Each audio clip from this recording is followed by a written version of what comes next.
Hello class 12। तो कैसे हैं आप सब? आई होप आप सब अच्छे होंगे और मस्त होंगे। तो जैसा कि बच्चों आप सभी को पता है, हम लोग नेशनल इनकम अभी फिलहाल पढ़ रहे हैं बेटा। लास्ट क्लास के अंदर हम लोगों ने नेशनल इनकम के तीनों मेथड्स देखे थे बेटा, और उसमें से एक मेथड हम लोगों ने स्टार्ट कर दिया था डीपली समझना, जिसका नाम था इनकम मेथड बेटा।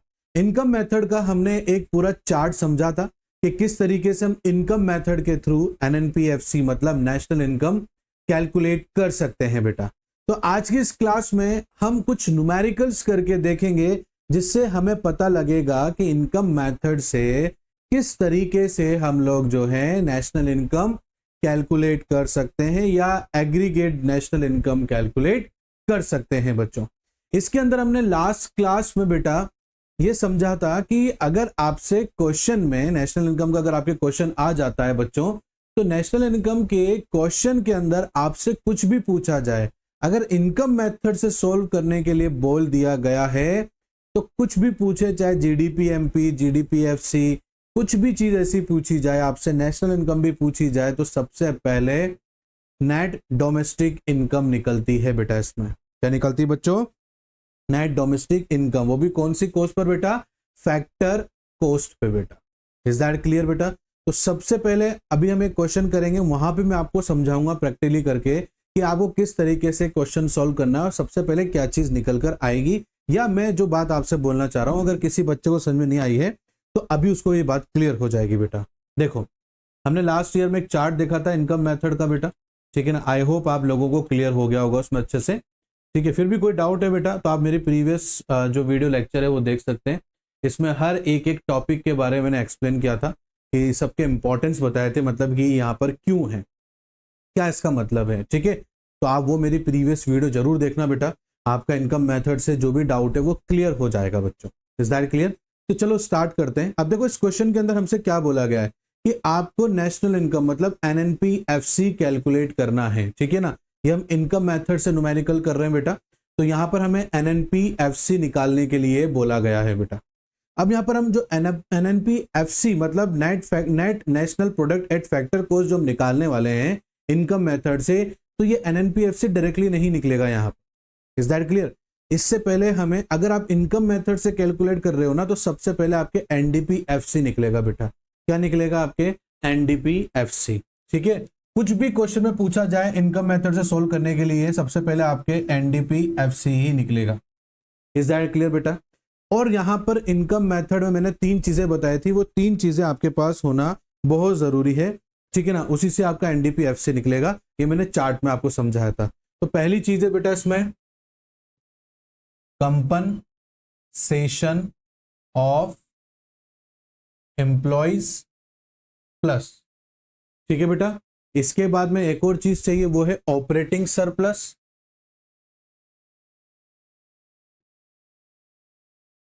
और इसके बाद एक और चाहिए मिक्स्ड इनकम।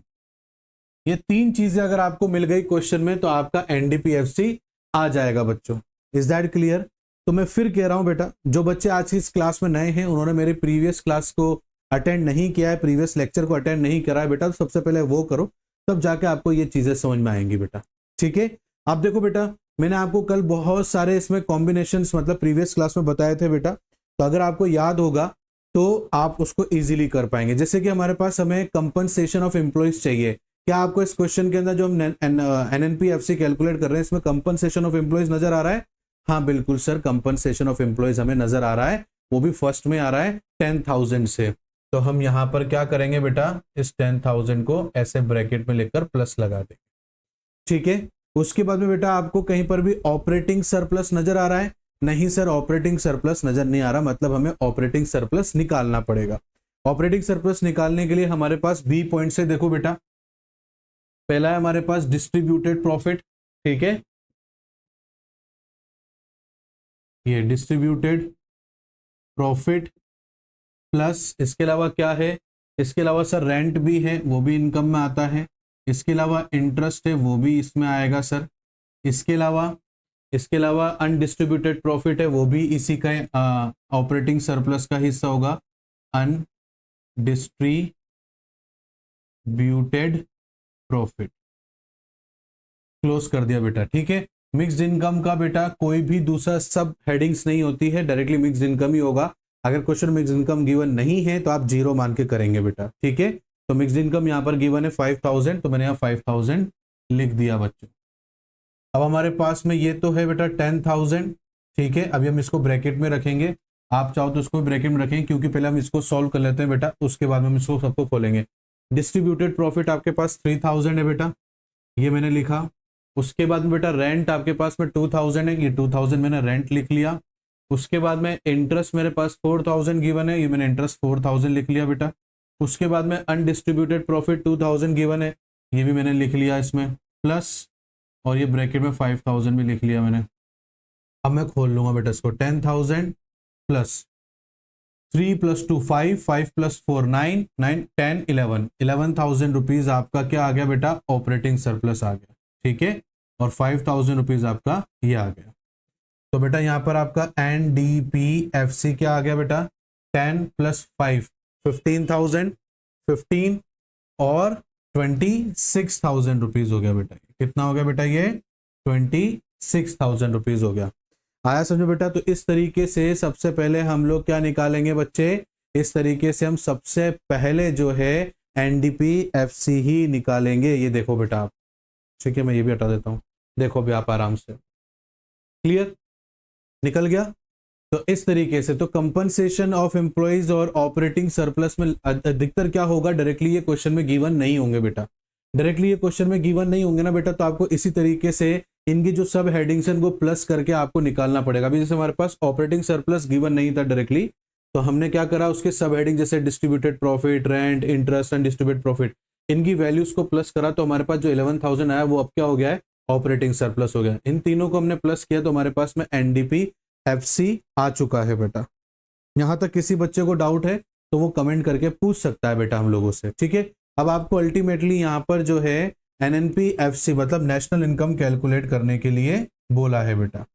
अब NNPFC के लिए आपके पास में क्या है, एक तो NDPFC है, ये D मतलब डोमेस्टिक इनकम है बेटा। डोमेस्टिक में मैं क्या कर दूंगा, NFIA में ऐड कर दूंगा, मतलब net factor income from abroad, कि विदेशों से जो भी इनकम हम लोगों ने जनरेट करी है वो हमारी डोमेस्टिक इनकम में ऐड हो जाएगी, तो वो हमारा नेशनल इनकम बन जाएगी।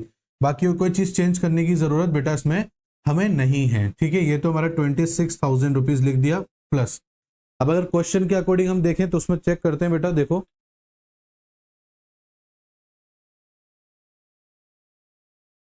इसमें देखो बेटा आपको इसमें क्या क्या नजर आ रहा है, ये अनडिस्ट्रीब्यूटेड प्रॉफिट, नेट एक्सपोर्ट की जरूरत नहीं है, मिक्स्ड इनकम की हमें जरूरत नहीं है बेटा।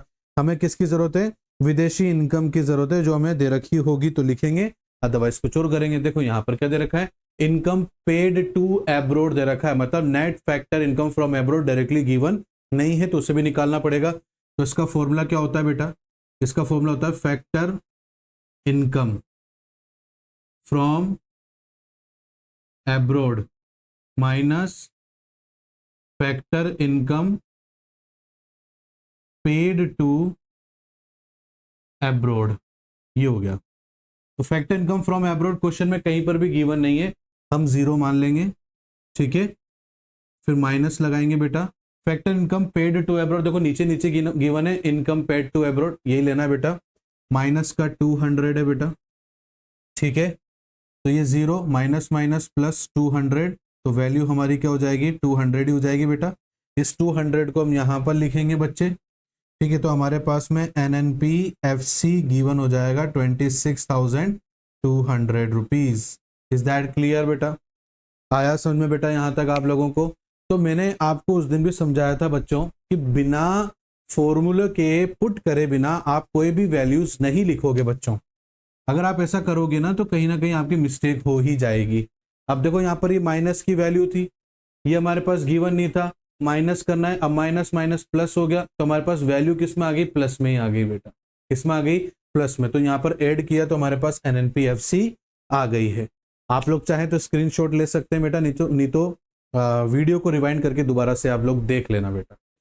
आया समझ में आपको यहाँ तक, क्लियर हुआ बेटा ये, चलो अच्छी बात है। ठीक है, मैं आगे एक क्वेश्चन और करता हूँ बेटा, उसको भी हम लोग करके देखते हैं बेटा। ठीक है, तो थोड़ा सा और हमारा जो बचा हुआ डाउट है मे बी वो भी क्लियर हो जाएगा। फिर भी आप लोग जब भी डाउट आए बेटा तो स्क्रीन पे भी नंबर चल रहे हैं हम लोगों के, वहाँ पे पूछ सकते हो, नहीं तो कमेंट बॉक्स में भी आप हमसे पूछ सकते हो बेटा, वहाँ पे भी हम आपको जवाब जरूर देने वाले हैं। चलो एक क्वेश्चन और मैंने लिया है बेटा यहाँ पर, मैं इसको रब कर देता हूँ पहले।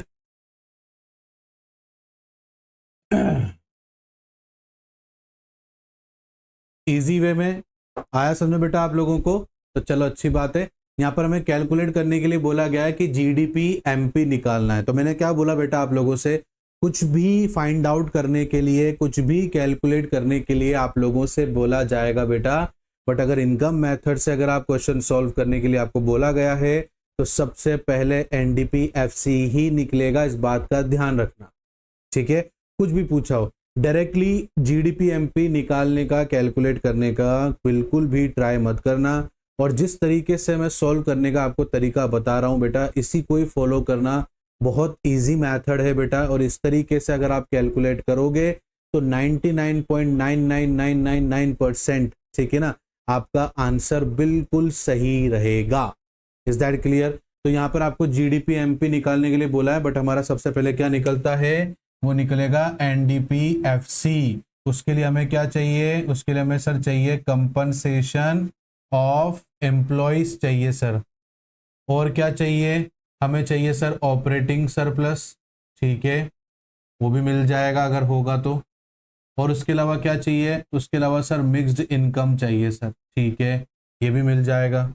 ठीक है, तो कंपनसेशन ऑफ एम्प्लॉयज हम लोग यहाँ पर देखते हैं बेटा कि हमारे पास में है कि नहीं है। ठीक है, तो हमारे पास में कंपनसेशन ऑफ एम्प्लॉयज बेटा इसमें नहीं है, तो हमें इसमें क्या करना पड़ेगा बेटा, दो चीजें मेरे को नजर आ रही है जो कि हमारे कंपनसेशन ऑफ एम्प्लॉयज का पार्ट होती है बेटा। एक तो नजर आ रही है वेजेस एंड सैलरीज, तो हम यहां पर लिखेंगे बेटा वेजेस एंड सैलरीज, एक तो ये नजर आ रही है बेटा। और हमें इसके अलावा क्या नजर आ रहा है, employers contribution to social security scheme. ठीक है, ये लिखेंगे हम एम्प्लॉयर्स, ठीक है, contribution to social security scheme. ठीक है, ये नजर आ रहा है बेटा। तो इन दोनों को प्लस करेंगे तो हमारे पास कंपनसेशन ऑफ एम्प्लॉयज आ जाएगा बेटा। प्लस लगाएंगे, ऑपरेटिंग सरप्लस देखेंगे बेटा, कहीं हमें ऑपरेटिंग सरप्लस दे रखा है क्या, तो बेटा हमारे पास में ऑपरेटिंग सरप्लस नहीं दे रखा, बट ऑपरेटिंग सरप्लस का एक हमें हेडिंग दे रखी है, वो है इनकम फ्रॉम एंटरप्रेन्योरशिप। तो ये हमारा ऑपरेटिंग सरप्लस हो जाएगा। तो इनकम फ्रॉम एंटरप्रेन्योरशिप। ठीक है,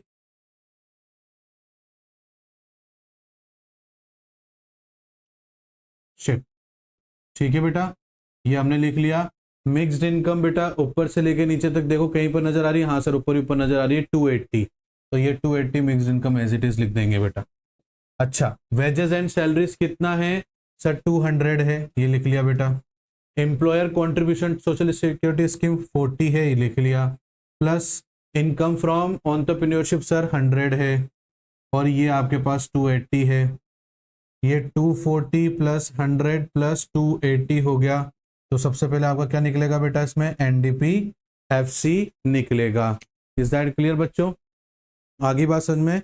चलो कैलकुलेट करते हैं बेटा यहाँ पर हमें। तो हमारे पास 240 प्लस 100 प्लस 280 आ गया, तो 620 हमारे पास में क्या आ गया बेटा, एनडीपी एफसी 620 हमारे पास में ये आ चुका है।